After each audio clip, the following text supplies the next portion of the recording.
Partai Demokrat kubu Muldoko menggelar jumpa pers di kawasan Hambalang, Bogor, Jawa Barat. Pihaknya sengaja menggelar jumpa pers di Hambalang lantaran kawasan sport center itu dianggap sebagai salah satu bukti rontoknya elektabilitas Partai Demokrat kala itu. Hal ini diungkapkan oleh salah satu penggagas KLB Partai Demokrat, Max Sopacua.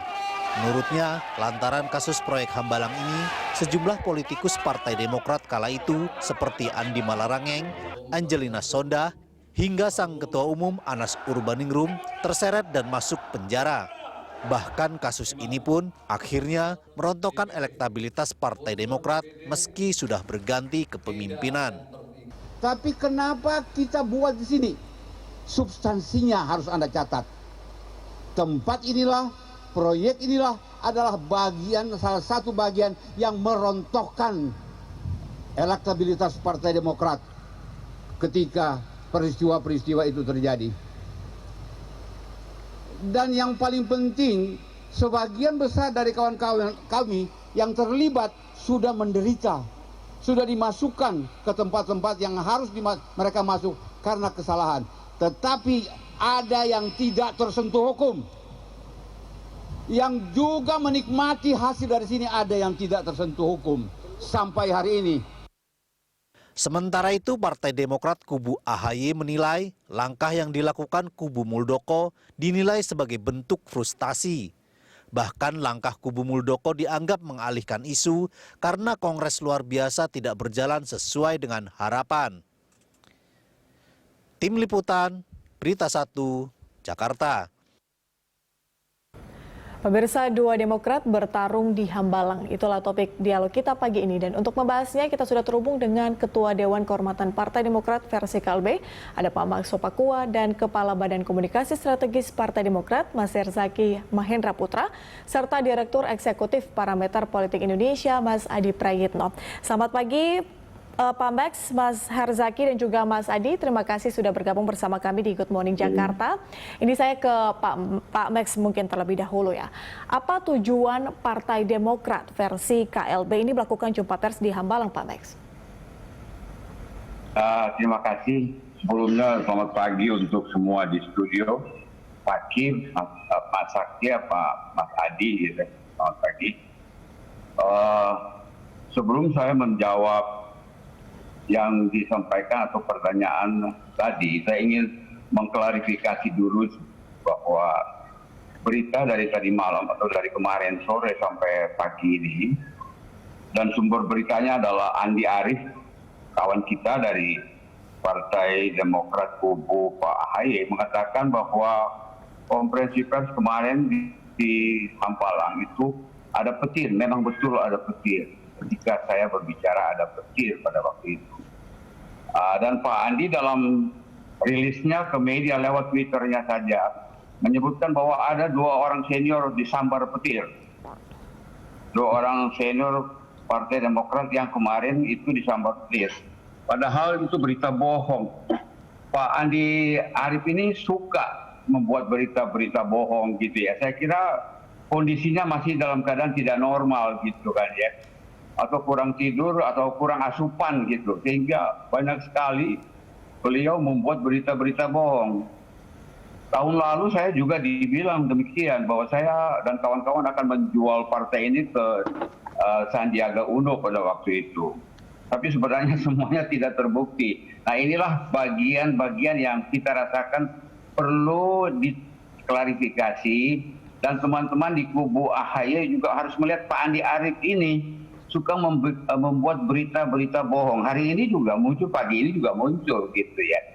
Karena beliau tidak mau muncul bersama, hanya mau di Twitter, itu persoalannya. Jadi ya saya klarifikasi saja bahwa yang kemarin di Hambalang itu tidak terjadi apa-apa. Semua sehat walafiat. Memang wilayah Bogor itu sangat rentan dengan hujan, petir, dan angin. Jadi ya kami ada di sana tidak terjadi apa-apa. Syukur alhamdulillah, puji Tuhan, kami tidak terjadi apa seperti yang disampaikan oleh Pak Andi Arief tadi di media-media massa gitu. Kemudian saya mau menyampaikan jawaban pertanyaan tadi, Mbak, ini ya. Saya kira semua orang tahu bahwa elektabilitas partai kita ini sejak 2009 kita berada pada puncak di mana kita mendapat predikat partai nomor 1 di Indonesia dengan suara terbesar ataupun elektabilitas yang terbesar. Kemudian berikutnya pada periode berikutnya mulai menurun. Kita menurun jauh dari 2014 separuh, tinggal 10%, kemudian yang kemarin pemilu terakhir 2019 ini juga kita turun sampai dengan 3%. Kalau kita lihat sejarah bahwa tidak akan terlepas dari apa yang kami lakukan kemarin, sehingga kami memutuskan untuk membuat jumpa pers dengan teman-teman wartawan di Hambalang, di mana proyek Hambalang inilah adalah bagian integral atau satu-satunya atau salah satu yang juga ikut berperan merontokkan elektabilitas Partai Demokrat pada pemilu 2014 dan 2019 kemarin. Nah, jangan berpikir terlalu jauh. Di sana kami ingin mengembalikan semangat, ya. Kita tidak melupakan sejarah. Dan dari situlah keinginan kami akan berbicara kepada masyarakat Indonesia, masyarakat Demokrat di mana saja berada, lewat teman-teman wartawan, bahwa disitulah kami akan bangkit dengan Partai Demokrat pimpinan Dr. Muldoko hasil Kongres luar biasa di Sibolangit untuk ke depan. Mudah-mudahan kebangkitan dari Hambalang ini akan menjadi tolok ukur keberhasilan kita pada berikutnya ataupun pada pemilu-pemilu berikutnya. Dengan harapan bahwa kita akan juga mendapat simpati dan pemerintah akan mengiyakan, menyetujui, menandatangani apa yang kita usulkan Partai Demokrat hasil KLB Sibolangit sebagai satu-satunya di Indonesia. Gitu, Mbak. Oke. Kalau saya tanya ke Mas Zaky, tadi katanya di Partai Demokrat ini mulai katakanlah hancur seperti itu atau mungkin berkurang elektabilitasnya saat memang proyek Hambalang ini kemudian muncul di hadapan publik. Apakah memang proyek Hambalang ini menjadi awal mula kehancuran Demokrat, Mas Zaky? Ya, terima kasih Mbak. Pagi Pak Max, juga Pak Adi dan juga pemirsa di seluruh Indonesia. Ya, kalau misalnya kita sampaikan bahwa Hambalang itu adalah salah satu sumber kehancurannya Partai Demokrat. Kalau dari kami ya mengamini itu Mbak, ya, bahwa ada kasus korupsi yang luar biasa yang dilakukan ya oleh kader-kader kami, kader-kader utama malah waktu itu, yaitu tepatnya kepengurusan tahun 2010, ya, itu yang melakukan korupsi gitu, ya, diantaranya adalah kasus Hambalang. Tapi kami juga ingin mengingatkan kepada publik, ya, yang ditangkap itu siapa? Ada yang namanya Anas Urbaningrum, ketua umumnya, ada bendahara umum namanya Nazarudin. Ya kita tahu Nazarudin itu kemarin muncul bolak-balik di kegiatan KLB ilegal gitu, kegiatan ada televisi. Jadi menjadi agak lucu aja dan menjadi agak paradoks aja ya. Kemudian pada saat tokoh utama ya, aktor utama yang menghancurkan Partai Demokrat tahun 2010 sampai 2013 ya, karena kasus korupsinya yang mega korupsi, mega skandal waktu itu, kan adanya di sana gitu loh mereka, ya kan? Tapi kemudian pihak yang di sana, kemudian ya para gerombolan pelaku KLB ilegal itu kemudian mengatakan seakan-akan dengan mengadakan ini mau menyampaikan bahwa dari sini akan bangkit. Bagaimana bisa bangkit? Yang menghancurkan Partai Demokrat dulu itu adanya di sana gitu loh. Jadi agak bingung kami dengan pola pikirnya ini. Ini satu ya Pak, ini sangat-sangat kontradiktif gitu ya. Itu satu. Kemudian yang kedua juga diingat benar kalau misalnya ingin bangkit. Ya alhamdulillah Partai Demokrat ini selama setahun terakhir ini sedang bangkit loh. Dengan kepemimpinan Ketum AHY gitu. Ya kita juga masih ingat loh waktu Hambalang itu. Kalau nggak ada itu kita nggak akan hancur kayak gitu. Survei semua bilang 2-3%. Tapi kemudian kader minta Pak SBY turun gunung. Kemudian Pak SBY berkenan. Akhirnya alhamdulillah dapatlah kita dari 2-3% itu bisa mencapai 10% gitu loh. Ya, nah ini kan suatu kenyataan sejarah gitu yang mesti kita lihat juga. Jangan dikaburkan ini sejarah ini gitu. Nah dengan bangkitnya kita menatap masa depan dengan ada ketua umum baru ya pada tahun 2020. Silakan dicek Mbak, sejak Oktober sampai dengan bulan Februari ini ya, bahkan terakhir kemarin Maret juga ada surveinya. Partai Demokrat itu lagi naik-naiknya gitu loh. Ya, di bawah kemudian Ketum AHY. Jadi kerja-kerja nyata kami berkoalisi dengan masyarakat, dengan rakyat di bawah itu di lapangan. apa yang kader-kader kami lakukan dengan membantu rakyat yang sedang terdampak pandemi, ya, maupun juga yang terdampak bencana di bulan Januari kemarin. Silakan dicek aja semua berita media online, media sosial, maupun juga di televisi. Itu kelihatan kok kami ini sedang sibuk membantu masyarakat gitu terdampak pandemi dan kemudian juga terdampak bencana.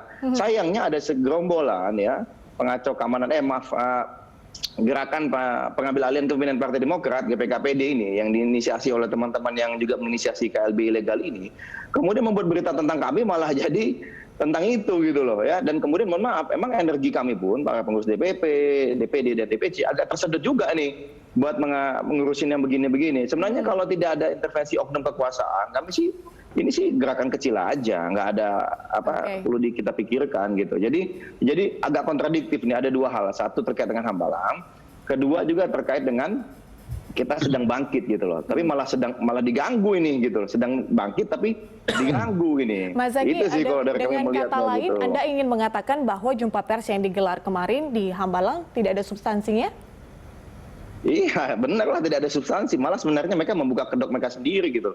Istilahnya itu menepuk air di dulang, Mbak, terpercik di muka sendiri gitu. Ini kalau kita bicara mengenai pepatah lama, karena Pak Max soalnya senior, jadi saya sampaikan pepatah lama lah gitu. Ya, biar mungkin lebih mudah untuk dimengerti gitu. Oke, saya tanyakan dulu ke Mas Adi, pandangan Anda Mas Adi melihat kisru atau bisa dikatakan mungkin babak baru mungkin ya kisru Demokrat ini. Seperti apa Mas Adi?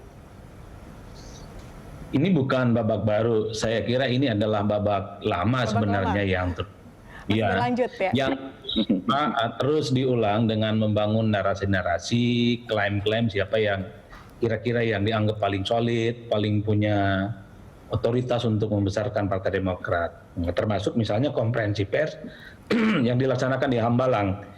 Ini kan bagian dari upaya-upaya yang selalu dilakukan oleh teman-teman KLB untuk mendowngrade gitu ya, mendelegitimasi posisi Demokrat versi AHY. Kan yang didelegitimasi itu satu, soal ADART yang dianggap sebagai hasil KKN misalnya, karena gembok untuk melakukan KLB itu agak susah karena di situ ada SBY, ada AHY, ada Ibas dan terus. Itu kan upaya-upaya untuk mendelegitimasi kepada publik. Kemudian yang kedua misalnya ada politik dinasti di Demokrat. Yang ketiga ini tentang Hambalang yang dianggap sebagai titik nadir dari kehancuran Partai Demokrat. Ini kan adalah narasi-narasi yang sebenarnya peluru nyasarnya itu sengaja diarahkan kepada kubunya Pak Herzaki. Oh ternyata Demokrat kubunya Pak AHY, kubunya Herzaki saat ini memang layak untuk diganti. Kan kira-kira begitu. Cuman problemnya adalah ketika peluru itu sengaja disasarkan ke kubu AHY, tapi untuk tawaran solusi membesarkan Demokrat itu juga tidak terlampau nendang ya. Kenapa tidak nendang? Kita melihat dari jauh misalnya dari sosok Ketua Umum Pak Muldoko.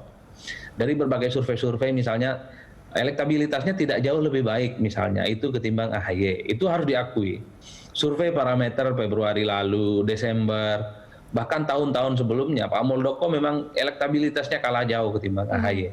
Begitupun dengan survei indikator yang kemarin dirilis, ataupun LSI, ataupun SMRC, semuanya tidak pernah memunculkan Muldoko sebagai elemen penting yang dinilai memiliki potensi untuk maju di 2024 versi survei. Nah recovery gitu, kubu KLB yang diklaim sebagai pihak lebih legitimate membangkitkan Partai Demokrat dengan menjadikan Hambalang titik balik, ya memang juga tidak terlampau nendang. Karena orang-orang yang terlibat di Hambalang bukan hanya ada di kubunya AHY saat ini gitu ya, tapi ada juga di kubu KLB yang ada di Hambalang. Kalau dua tangan itu diarahkan kepada AHY, pada saat yang bersamaan dua tangan itu juga diarahkan kepada kubu KLB soal Hambalang ini, karena sama-sama terlibat orangnya. Jadi tidak apple to apple sebenarnya. Karenanya sebenarnya upaya-upaya mendelegitimasi yang dilakukan oleh teman-teman Pak Max, kubu KLB melihat bahwa AHY ini nggak solid dan semacamnya, mestinya memang harus dibarengi dengan solusi-solusi yang jauh lebih mantap gitu ya. Misalnya ada pengurus-pengurus inti yang saat ini bergabung di AHY itu bergabung dengan mereka. Sejauh ini belum ada lompat pagar, migrasi dari pengurus-pengurus elit kubu AHY itu lompat pagar dan bergabung dengan KLB. Kan menarik misalnya kalau ada Andi Malarangeng, ada Mas Herzaki, ada kemudian tokoh-tokoh kunci yang ada Demokrat AHY saat ini pindah pagar. Itu menunjukkan bahwa kubu AHY saat ini kolamnya lagi nggak nyaman, makanya pindah pagar. Kalau dilihat kecenderungannya DPC, DPD, dan elit-elit itu belum kelihatan tuh yang pindah pagar bergabung dengan KLB. Justru KLB itu memperbanyak amunisi dari tokoh-tokoh yang dulu adalah bukan dari Partai Demokrat, tapi dari partai lain. Makanya banyak meme kan yang muncul itu, ini KLB gotong royong gitu ya. Karena ada yang ex Hanura, ada ex PKB gitu ya, yang bergabung dengan mereka. Maksud saya adalah, ketika ingin mendelegitimasi dan menarasikan bahwa Demokrat kubu AHY ini lagi nggak solid, maka salah satu hal solusi yang harus ditawarkan adalah menampilkan figur-figur yang relatifly mestinya punya harapan untuk membesarkan Partai Demokrat. Siapa yang itu, Mas diusulkan Adi? oleh, ya wallahu alam, Pak Max lebih tahu siapa kira-kira orangnya. Nah, itu dia yang kemudian kita sebut terutama dari internal partai ya. Nah, sejauh mana kubu KLB ini bisa meyakini pengurus DPC, DPD, dan elit Demokrat kubu AHY saat ini bisa lompat pagar atau tidak?